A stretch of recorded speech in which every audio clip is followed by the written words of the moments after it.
I am joined by the NKU radio analyst and the publisher of a MusketeerReport.com, Rick Broering. Rick, it's great to talk to you ahead of Saturday's Crosstown Shootout, the best game of the year here in the city of Cincinnati. It is Xavier, and it is 22nd ranked Cincinnati. I want to get a prediction and a preview for this game from you, and we're going to start with the preview before we go to your prediction in this game. What do you think from a Xavier perspective? Because my plan is to have the Cincinnati perspective on tomorrow's show. What do you think from Xavier's side they need to do to be successful in this game at Fifth Third Arena? Well, I think a few things, Paul, and the biggest is they're going to have to take good care of the basketball better than they have in some of their recent games. Obviously, they played very well in the offensive end against Morgan State, but prior to that, they had really been struggling with perimeter pressure. They'd turned the ball over too much, but they'd also gotten stagnant when they got into the half court. They weren't able to get out in transition. So obviously both of these teams like to play fast and like to get up tempo and play in transition. I think both of them will take their opportunities to run. But the big question for me is what happens when each team gets into the half court. Neither team has been nearly as efficient on the offensive end when they're playing a little bit slower. And for Xavier especially, this style of defense that UC plays where they don't help off of shooters, they pressure you on the perimeter, and they try to funnel things into their length at the rim where they have those shot blockers, that's given Xavier trouble. So how they counteract that is really the biggest key in my opinion. Xavier played their last bye game of the season on Tuesday night against Morgan State, and they rebounded from a loss to TCU pretty well. They set the program record for largest margin of victory at 61 points against Morgan State. They also scored the most points in Cintas Center history at 119. What, if anything, does that win over Morgan State tell you after the loss to TCU ahead of this Saturday? Well, it tells you that these guys are still fully bought in. They're fighting. They're listening to their coaching staff, and they're trying to get better. I mean, you saw a much improved team. I think they've made some minor adjustments in terms of what they're doing on the offensive end of the floor, and that's helped them a little bit. A big part of the reason they played so well is because Morgan State is not a very good defensive team. And I think if nothing else, that game just serves as a confidence boost for a team that really wasn't playing well offensively leading up to it. And if you're a Xavier fan, you'll take it. You'll take anything you can get leading into the Cincinnati game because Xavier did need some type of spark, and maybe the confidence they got from seeing the ball go through the net so many times against Morgan State will be what they needed. Xavier, as you mentioned, Rick, has had some trouble with defenses that can turn you over, that can get out, they can pressure the ball, they can create havoc, and they can turn you over.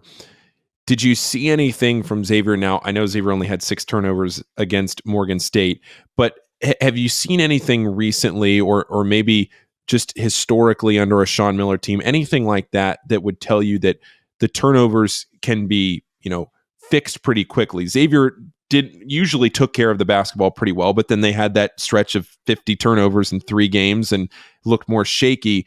What would you say maybe is one of the keys to fixing that and would give you confidence that it can be fixed this quickly? Yeah, I mean, I think actually the funny thing about it is I really don't have any concerns about Xavier's ability to handle the ball, handle backcourt pressure, like if a team's playing a typical press, as we would define it, pressuring you in the backcourt. I think Xavier's fine with that. They have smart decision makers. They have enough ball handlers. It's not really that so much as I think when teams have been able to take them out of what they like to do offensively, they've gotten stuck on the offensive end, and that's led to indecision. And when they've been trying to move the ball and swing it around the perimeter, they've made mistakes because they're being indecisive. And I think they can definitely improve it because they're not bad ball handlers. They're not bad decision makers. They just have to find a way to get their offense going more than anything. I think that's what you saw when they were struggling, is that they were just stuck offensively. If they can make shots, if they can get the ball moving, and more importantly, if they can get a few more guys being aggressive on the offensive end and attacking that over-aggressive play from the defenders, then they'll be much more successful offensively, and the turnovers won't be an issue. Who would you say, for anybody that's followed the history of this Xavier-Cincinnati rivalry, you know that generally from a Xavier perspective, when Xavier wins the game, there is a player who kind of comes out of nowhere or emerges with a big role in this game that maybe you weren't expecting going into it. who would you say is the most likely candidate for that to happen this year?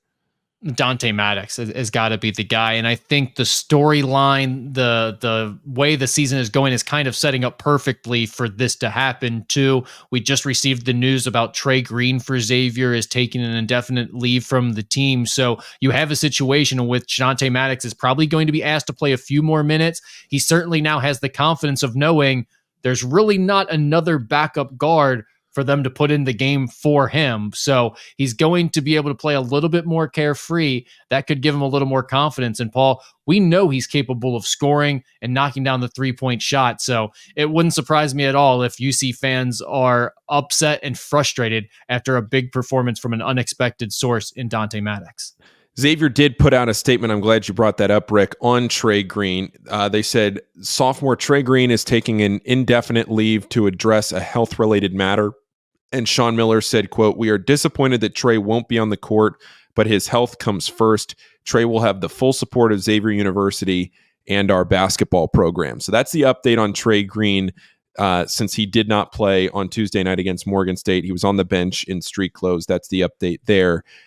Lastly, Rick, here as I close this interview with you, give me one just overarching thought on this game. It could be from the Xavier side, it could be from the Cincinnati side, the importance of the game to both teams, before I ask you for your prediction. Yeah, I mean, I think I really just go back to the idea of how is Xavier's offense going to handle UC's defense on the perimeter. And that is really going to decide the game in my mind. There are a lot of other things to look at. There are a lot of numbers to throw out and look at. And obviously we have the historical perspective to think about with this game. But the actual players on the court and what we've seen from them so far this season, a lot of it really comes down to that one storyline right there. Xavier playing better than they have offensively against a defensive style that has given them trouble this year. How important, last question here, I know I said that was the last one, but one more. How important is this game for Xavier this season? It's big for this season, especially because of the stretch that they have coming up leading into the holidays. I mean, I think if you lose these final games leading into the holiday, and that could very well happen when you're talking about playing against UConn and Marquette after the Cincinnati game, it would be pretty difficult for this fan base to swallow, especially given the fact that they've already lost a couple games in the non-conference slate. You lose to your biggest rival and then a few more to start the conference season. That would be a really difficult way to go into Christmas. So yeah, I think it's huge from that perspective. It's also huge from the perspective of Cincinnati is a metrics darling. We've spent a lot of time talking about how much damage Xavier has done to their predictive metrics, their KenPom number, their net number, with the way they've struggled early this season. If you can pick off a team like Cincinnati, who's done really well with their metrics and outperform the expected margin there, then you're going to put yourself in a better spot to move up those rankings. Rick Broering, what is your prediction for this Saturday's Crosstown Shootout? I've got it at Cincinnati 80, Xavier 76. Any thoughts, reasoning, anything behind that?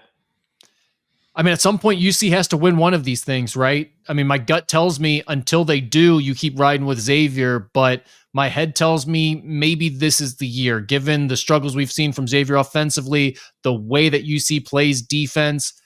I know that Villanova game just happened and UC didn't look very good there, and that might give you the confidence you need if you're a Xavier fan to pick the Musketeers, but I'm going to go with my head over my gut and say that UC gets it done this year. Rick, thank you as always for joining the Rebound Rundown. I appreciate it. We'll talk to you soon. Thanks, Paul.